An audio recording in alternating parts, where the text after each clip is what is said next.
régional et international des libéraux et des démocrates. On était ici pendant quelques jours pour observer les élections, tout le processus électoral, les derniers jours, et nous avons préparé une déclaration conjointe qui sera présentée par M. Michel Demact, député fédéral au Parlement belge et membre de la Commission des Affaires étrangères dans le Parlement. Vous allez recevoir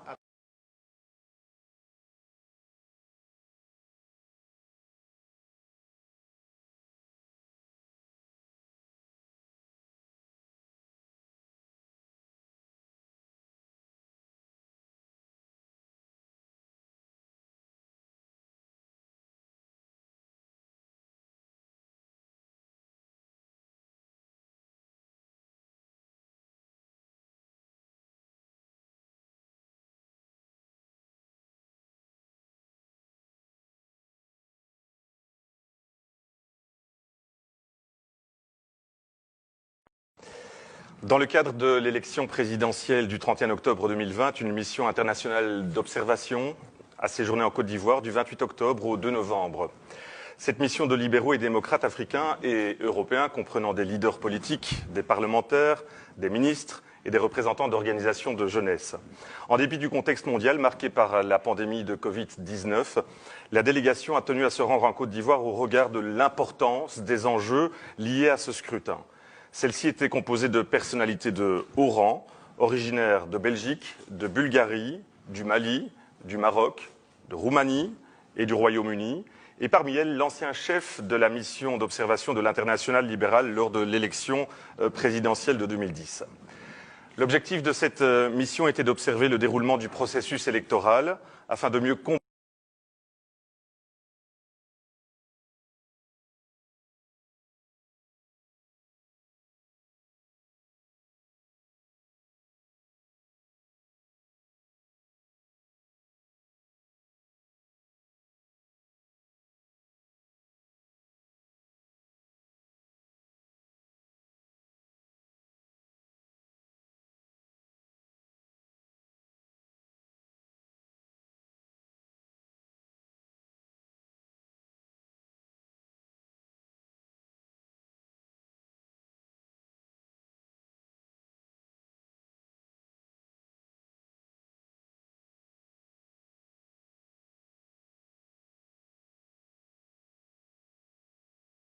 les organes de gestion et de supervision des élections pour la bonne organisation de ce scrutin, condamne bien entendu les violences causées par l'appel d'une partie de l'opposition à la désobéissance civile, exprime sa compassion à l'ensemble des familles des victimes et appelle les autorités compétentes à traduire les responsables de ces incidents devant la justice.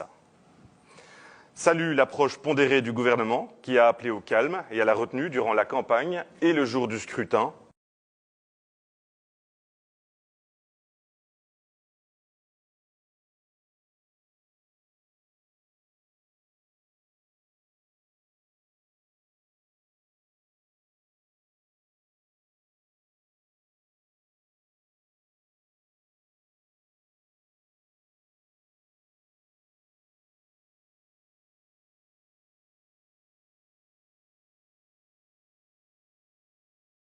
En plein cœur d'Abidjan. La police donne l'assaut, les manifestants reculent avant de revenir. La scène se répète dans des dizaines de localités. Des urnes et des bulletins de vote ont été brûlés. Les contestataires répondent au mot d'ordre des deux principaux chefs de l'opposition qui ont appelé au boycott et à la désobéissance civile. Il n'y a pas d'élection à partir d'aujourd'hui ici. On ne reconnaît plus Ouattara Dramane comme président de la Côte d'Ivoire. Pourtant, dans la majorité des bureaux, les votes se poursuivaient sans encombre, mais avec une participation apparemment faible. On les a fait comprendre qu'aujourd'hui, c'est un jour particulier, ça va être chaud dans toutes les...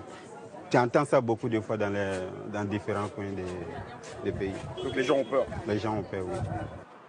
C'est la décision du président sortant Alassane Ouattara de briguer un troisième mandat qui a mis le feu aux poudres.